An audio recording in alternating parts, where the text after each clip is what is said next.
With less than 4 weeks to go before Election Day, predictions are shifting for New Jersey's competitive 7th District congressional race.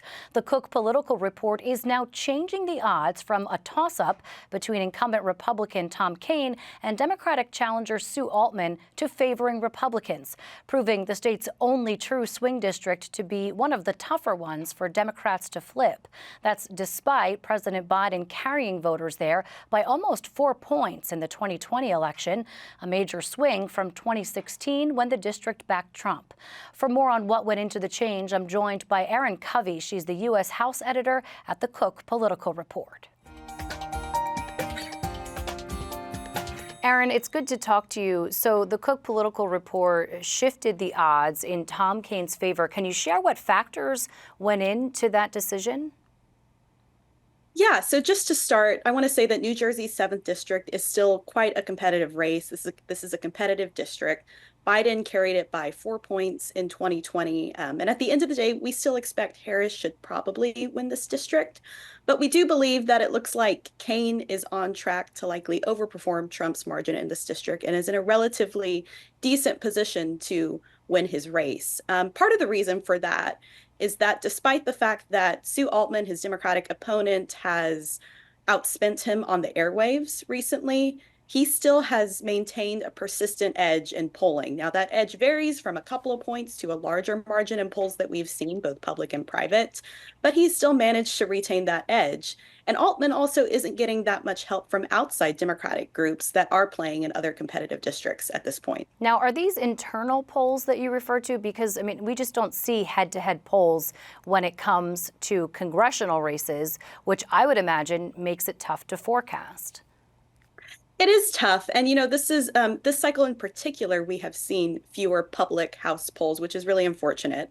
But luckily, at the Cook Political Report, we're also relying on seeing internal data from both parties that we use to make our judgments about these race rating changes. And so we look at the internal data, we look at the spending decisions, we talk to the campaigns, and that's how we come to these decisions. But unfortunately, a lot of that data that we're looking at is not available for the public to see. Yeah, well, let's talk about that spending then, Erin, because, I mean, as you mentioned, outside groups, at least Democratic outside groups, aren't pouring in the type of cash that we expected.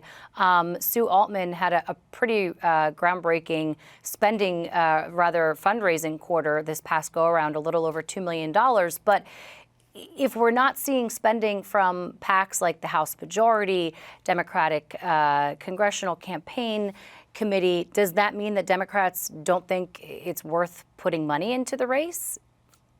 Well, first of all, I'll just say there is still time for these outside groups to make money changes. These groups shift around their money at the last minute a lot of times based on where they see these races headed at the last minute. But I'll also say a major factor for this race is that it's in the really expensive New York City media market. And so it costs a lot more for outside groups and for campaigns to go up on broadcast TV here. And so that contributes in part to some of these spending decisions, I think. At the same time, there are other competitive races in the New York City media market across the Hudson River that are getting more outside attention. And some of those races, it seems like both groups view as a little bit more competitive than this one. You mentioned, internal polls. Sue Altman's campaign had a poll putting her about 2% behind Tom Kean. So essentially they're saying, hey, this is within reach for us. Don't give up. Don't turn away. Make sure you come to the polls. How much stock should we put in that? Because you got to take into account the margin of error there, right? Right. I mean, I think that this is absolutely still a competitive race, and Altman has a real fighting chance at flipping this seat. I don't want to discount that at all.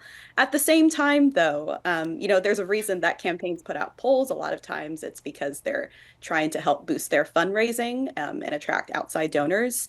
And from what we've seen from the other data, Kean has had a bit larger of a lead. I mean, that's from both Democratic and Republican sources. And so when you're looking at polls that are released by campaigns, I think a lot of times the pollsters that they use are very good. It doesn't mean that the results are inaccurate, but usually campaigns have a motive in releasing them. And so you have to take it in the context of that. And you also have to remember that we don't have a lot of other outside polling of this race that we can compare it to. So we don't know whether it's a true outlier or whether it's indicative of the race as a whole. Yeah, it's a big factor there. Erin Covey is the U.S. House editor at the Cook Political Report. Erin, thanks so much.